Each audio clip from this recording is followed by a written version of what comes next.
Bonjour, voici un texte que j'ai écrit hier matin et qui est un cri de révolte et qui se veut aussi comme une information et donner des arguments, retracer une chronologie de toute cette oppression, cette confiscation de la parole, ce refus d'entendre la souffrance et de dire la vérité par rapport à ce qui se passe. Et la seule issue maintenant pour le gouvernement, c'est encore voilà, d'appeler haine le récit de ses propres exactions. Demander une opération main propre en France, est-ce appeler à la haine? Il y a 28 ans, le 23 mai et le 19 juillet 1992, les juges antimafia Falcone et Borsellino étaient assassinés coup sur coup. Falcone est sur l'autoroute avec sa femme et ses gardes du corps, Borsellino sous la fenêtre de sa mère. Prenant enfin conscience de la situation, l'État et le peuple italien déclenchèrent l'opération Mani Pulite, main propre, qui allait envoyer en procès et en prison de nombreuses personnalités politiques ou du monde économique. 2 ans après, l'Italie votait Berlusconi, mais c'était il y a presque 30 ans, nous avons appris depuis. Nous avons eu Sarkozy, nous avons eu Macron. L'expérience, ça sert à ça. Le texte s'intitule « Promettre, trahir, appeler la colère et la vérité, la haine, censurer et punir ». Emmanuel Macron ou le cruel Mamon. Macron Emmanuel, Machiavel Nicolas n'est pas loin. Diviser pour régner, régner par des devises, la ruse et la violence, la finance justifie les moyens. Vous avez étudié Le Prince, fréquenté les jésuites. Vous savez donc bien pourtant que l'écrivain renaissant attendait un chef pour sa patrie contre l'Empire. Un homme fort comme un lion et rusé comme un renard. Pour effrayer les loups descendus de Suisse et Germanie, qui, avec l'empereur Charles Quint, avait mis à sac Rome et sa civilisation. Machiavel le Florentin disait une seule chose, fuori i barbari, dehors les barbares. Et n'espérait qu'une chose, rendre l'Italie à son peuple et lui rendre son âme. Vous, Emmanuel Macron, vous écrivez un livre nommé « Révolution ». Vous enrichissez depuis votre banque d'affaires fièrement les multinationales de l'agroalimentaire en empoisonnant la terre et les hommes. Vous vendez la défense nationale aux États-Unis. Vous faites des voyages, d'affaires toujours bien sûr, dans la plus grande dictature planétaire. Pendant que votre premier sinistre sire, ministre, piège le monde en vendant aux 4 coins du globe des centrales nucléaires. Et puis, avec votre bande d'écoliers pitoyables, s'ils n'étaient si bêtes et dangereux, des hyènes nourries aux hyènes, vous invitez les loups et les barbares, que vous connaissez bien, à se repaître avec vous à la table, dont la France est le plat ou le dessert convoité, depuis longtemps pour en finir un peu plus encore avec notre exception française. Vous qui ne voulez entendre les voix de vos victimes, qui vous jugent, vous êtes l'inversion de toutes les valeurs. Vos actes sont l'opposé de vos mots.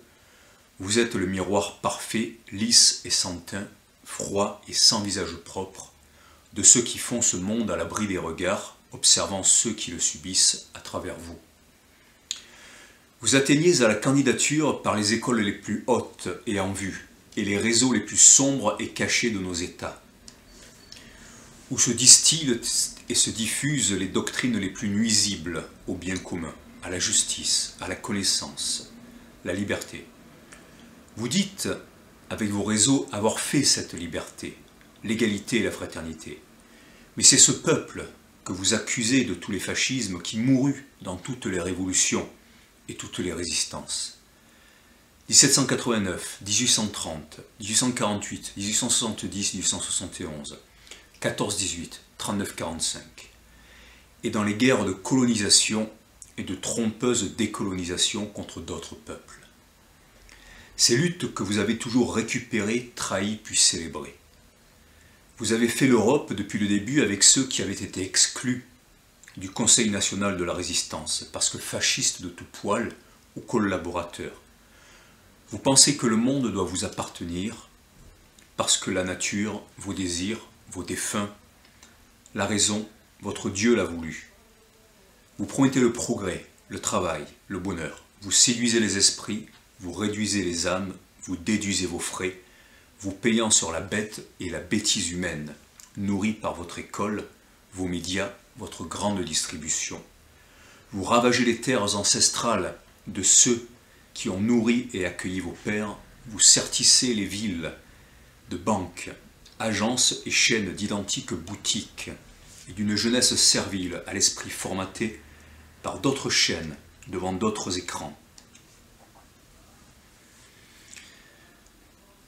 Dans cette caverne de la République dont vous êtes les maîtres, vous dressez et jetez partout les peuples les uns contre les autres, d'accord avec leurs chefs pour des euros, des dollars ou des yens et de l'or même noir. Vous tracez les frontières à la fin d'un dîner.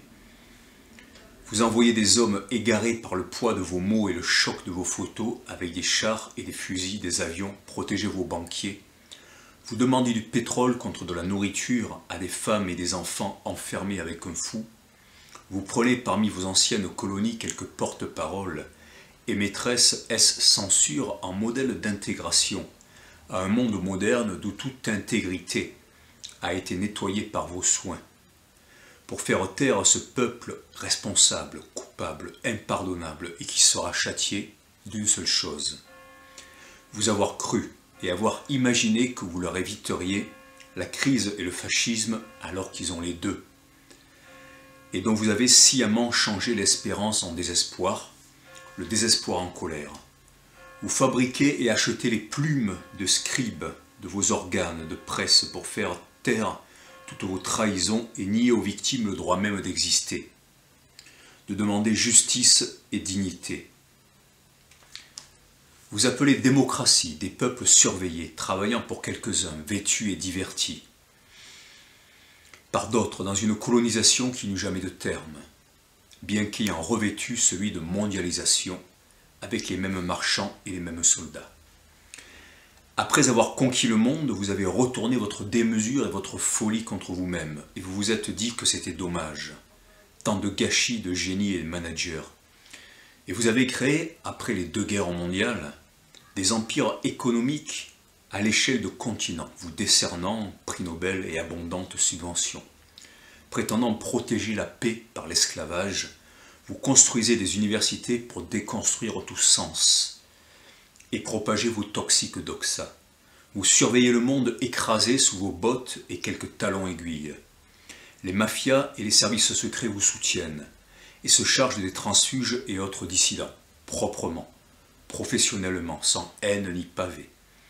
Les dictateurs de tout poil qui ont fait couler le même sang ont leur compte et leur fauteuil à côté des vôtres à Genève, la légendaire libérale humaniste de nos Lagarde et Michard. Et lorsque des cris de désespoir, des appels à la justice, à la vérité et à la liberté s'échappent de ce troupeau dont vous voulez briser, que vous voulez briser, mettre en marche, enfermer, diviser, museler, tatouer, au cas où quelques chiens, quelques loups ou renards ou lions en sortiraient, vous n'avez d'autre recours qu'appeler haine, la révolte et la souffrance qui nomment, qui décrit, qui démasque le mensonge, le mépris, la bassesse, le cynisme, la laideur, l'inhumain, l'innommable de ce projet, de cet ordre des choses et du monde dont vous êtes le nom.